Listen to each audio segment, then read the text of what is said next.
Salut, dans cette vidéo, je vais te parler du livre Ikigai, le secret des Japonais pour une vie longue et heureuse. Donc pour faire simple, les deux auteurs sont partis sur l'île d'Okinawa au Japon, là où tu as le plus de centenaires au monde, pour les interviewer. Et dans cette vidéo, je vais te faire un peu un compte-rendu de trois éléments essentiels présents dans le livre, qui sont à la fois concrets et inspirants. Alors tout d'abord, un Ikigai, c'est égal à ce qui va donner un sens profond à ta vie. En fait, c'est l'intersection de quatre cercles: ce que tu aimes, ce en quoi tu es doué, ce dont le monde a besoin et ce qui peut être rémunéré. Il ne s'agit pas forcément d'un métier.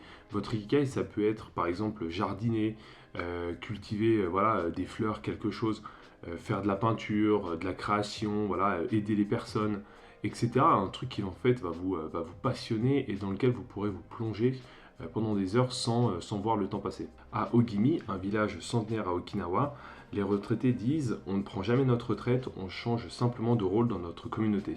Pour faire simple, il y a pas mal d'interviews et d'études de personnes qui ont 90, 95, 100 ans, qui expliquent leur ikigai, comme par exemple le jardinage, la peinture, la calligraphie, le dessin, le potager ou alors cuisiner. Et du coup, tu as une étude sur 43 000 japonais, avec ceux qui ont un ikigai et ceux qui n'en ont pas. Tu vas limiter le stress, réduire l'anxiété d'être seul, avoir une meilleure santé physique et mentale, un meilleur système immunitaire et aussi une meilleure résilience face à ton quotidien, étant donné que tu auras tous les jours un objectif sur lequel te focus qui va te plaire tout le temps, toute ta vie. En France, le concept de Ikigai, il est très rarement intégré dans notre société ou notre culture, et beaucoup de gens se posent la question du sens dès lors en fait qu'ils prennent leur retraite ou lors d'un burn-out. Le résultat, c'est que tu as un tiers des cadres en France qui avouent n'avoir aucun sens dans leur travail, et 68% des Français disent vouloir changer de vie pour avoir une vie plus alignée avec leurs valeurs. Je vais vous mettre tous les liens dans la description des études, des articles scientifiques avec lesquels je me suis documenté pour faire cette vidéo. Ensuite, le flow. Alors c'est un concept qui a été mis en avant par le psychologue Mihaly, qui est en gros un état d'immersion totale dans lequel tu es plongé finalement quand tu fais une activité comme tu dessines, tu peins, tu fais du sport, tu joues à des jeux vidéo. Tu as trois critères pour rentrer dans le flow, c'est-à-dire faire quelque chose que tu aimes, faire quelque chose dans lequel tu es relativement compétent et qui soit ni trop facile ni trop dur. À Okinawa, les personnes expérimentent le flow à travers diverses méthodes comme par exemple la calligraphie, la poésie, la peinture, le dessin, le jardinage ou par exemple tous les potagers qu'ils peuvent avoir. Et ce que dit le livre, c'est que ces activités en fait te connectent plus au présent, évitent les angoisses du futur et du coup aussi te reconnectent avec toi-même. Les bénéfices derrière ça, c'est moins de rumination mentale, donc tu réfléchis pas H24 à faire quelque chose, tu te plonges direct dans ton activité dans laquelle tu es forte et que tu aimes, et du coup tu peux te plonger pendant des heures sans voir le temps passer. Amélioration de l'estime de soi, tu es bien plus confiant, réduction du stress et de l'anxiété, de la dépression, de la solitude, etc. En France, quand tu regardes ce système un peu de flow, il est rarement cherché consciemment, on va plutôt aller sur de la consommation passive, comme par exemple télé, réseau, distraction un peu permanente, et aussi le fait de vivre dans l'urgence. En France, il y avait une étude qui disait que 70% des personnes n'arrivaient pas à se concentrer plus de 30 minutes, et ça je l'ai lu daté de 2023, donc si tu ajoutes à ça toute la partie short, TikTok, Instagram, je pense qu'on n'est même plus à 30 minutes, mais on est passé à 2 minutes, donc ça fait encore plus de sens de trouver ton ikigai et de te plonger dans ton flow pour te déconnecter en fait de toute cette distraction et te replonger, te reconcentrer sur toi-même et sur le présent. Ensuite, deuxième point qui est l'alimentation. Alors en gros, ça va être manger avec modération et intelligence. Il y a un principe fondamental qui est mis en avant, c'est le hara aishibu. En gros, c'est manger jusqu'à 80% de satiété, donc pas jusqu'à être plein. L'alimentation des Okinawais, c'est 80% de végétal. Donc beaucoup de légumes frais, de la patate douce, du soja, du miso, du natto, peu de viande et peu de produits laitiers. Et aussi, principalement, pas de produits transformés, de snacks, pas de sucre et beaucoup d'infusions et de thés locaux. En moyenne, ils vont consommer 3 fois plus d'aliments riches et antioxydants que nous en Europe. Et ensuite, dans le bouquin, tu as pas mal de conseils sur leur alimentation quotidienne avec les aliments riches en antioxydants, le secret du thé vert, les infusions, les fruits, les céréales, etc. Du coup, c'est super intéressant à lire et à garder de côté pour appliquer quotidiennement.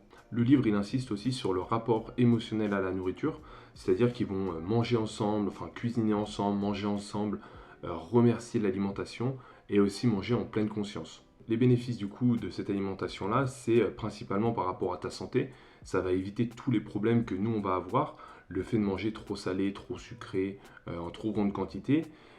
Du coup, qui là va augmenter ta graisse corporelle, augmenter les inflammations, tous tes problèmes de santé, mais aussi du coup endommager tes cellules en les faisant vieillir du coup prématurément. Donc c'est là que ça va augmenter du coup tes rides, l'élasticité de ta peau et ta vieillesse par exemple. En France, quand tu regardes, l'alimentation c'est bien lié à notre culture, mais globalement c'est toujours dans l'excès.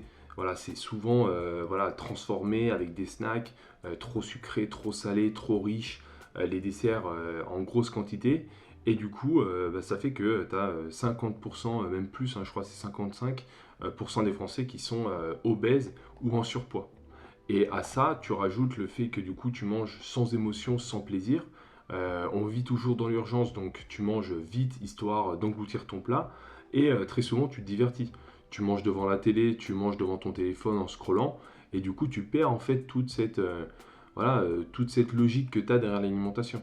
Et à ça, tu rajoutes le fait que tu as une augmentation énorme du coup du diabète de type 2, avec des enfants qui naissent et des dents qui se déchaussent, une surconsommation du coca et ça te détruit la santé. Ensuite, le troisième point, ça s'appelle le Moai. Alors en gros, c'est un groupe de personnes souvent formées dès l'enfance qui vont s'entraider du coup dans leur village toute leur vie. Ça va être un soutien financier, émotionnel ou alors social.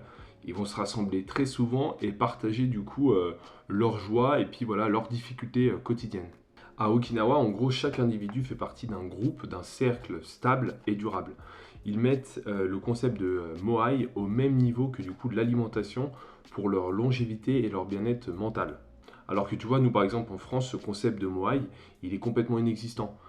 Selon l'INSEE, tu as une personne sur quatre qui vit seule et tu as genre un senior sur trois qui n'a pas de discussion réelle, significative, ne serait-ce qu'une fois par semaine. Donc ça, tu vois, c'est quand même terrible. Tu te dis finalement que le lien social, il a complètement disparu, hein, ne serait-ce qu'avec le Covid, la mondialisation ou alors la digitalisation.